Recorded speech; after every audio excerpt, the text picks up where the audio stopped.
দিন না বাবু, অন্তত একটু এটু খাওয়ালেও দিন। আমার এই ছেলেটা 4 দিন হলো কিচ্ছু খায়নি। দিন না বাবু, দিন না। না না, হবে না। কি রে, কি এত ভাবছিস তুই? গেটের পাশে ওই মহিলাটাকে দেখ রামেশা, বাচ্চাটা শরীরের হাড়গুলো যেন সব গোনা যাচ্ছে। তুই দেখ, এরকম আরো আছে, কতজনকে দেখবি তুই? তাই তো রে, এরকম অনেক আছে আমাদের দেশে। কারোর থাকার জায়গা নেই, কারোর আবার ঘরে এক ফোঁটা খাবার নেই। এক বেলা খায় আর এক বেলা জল খেয়ে থাকে। আমি তাদেরকে সাহায্য করতে চাই। মা মা, এটাও খাবার। আজ আমি পেট ভরে ভাত খাবো। হ্যাঁ হ্যাঁ, খাবি তো বাবা। আপনাকে যে কি বলে ধন্যবাদ জানাবো তার ভাষা খুঁজে পাচ্ছি না।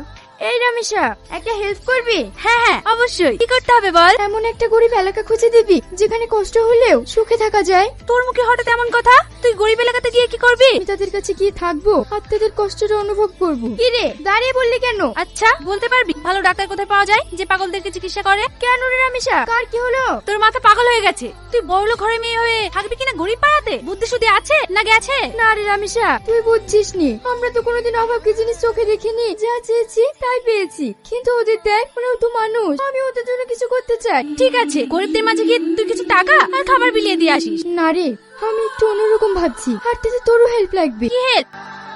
তুই কিন্তু বেকার এসব করছিস। তুই সুখের নীড় ভেঙে বাংলায় পা দিচ্ছিস। আমাকে কেমন লাগছে বলতো? মধ্যবর্তী পরিবারের মেয়ের মতো লাগছে তো? জানি না আমি, তো যা খুশি তুই তাই কর, এসবের মধ্যে আমি নেই। নেই মানে?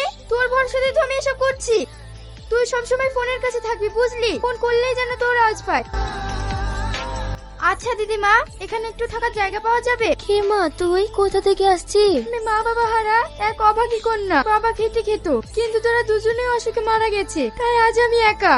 কোথায় যাব, কি করব ভেবেই পাচ্ছিলাম না। শেষে এখানকার ঠিকানা পেলাম। কিন্তু মা, আমি তো ঠিক মতন খেতে পাই না। ওকে কি খাওয়াবো? সে তুমি চিন্তা করো না দিদিমা, উপরওয়ালা আছে, খাবার ঠিকই জুটে যাবে। শুধু একটু থাকার জায়গা দিলেই হবে দিদিমা।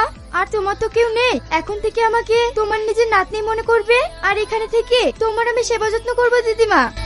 কাঁদছো কেন দিদিমা? আমি খাচ্ছি না রে মা, আনন্দের জল ঝরছে। অনেকদিন পর কেউ আমাকে দিদিমা বলে ডাকলো। ঘরে তো তেমন কিছু নেই এই শুকনো মুড়ি ছাড়া।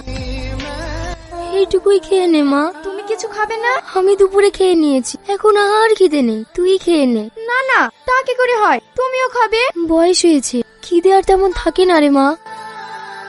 কি হয়েছে মা তোর? কি হয়েছে? খাবার ভালো মুখে রোচে না বুঝি? না না দিদিমা, তা নয়। আসলে সকাল থেকে কিছু খাইনি তো, তাই এমনটা হলো। তোকে দেখে কিন্তু গরিব বা মধ্যবিত্ত মনে হয় না। কি সুন্দর মুখখানি, দেখেই মনটা জুড়ে যায়। কি যে বললো দিদিমা, কে বললো আমি সুন্দর?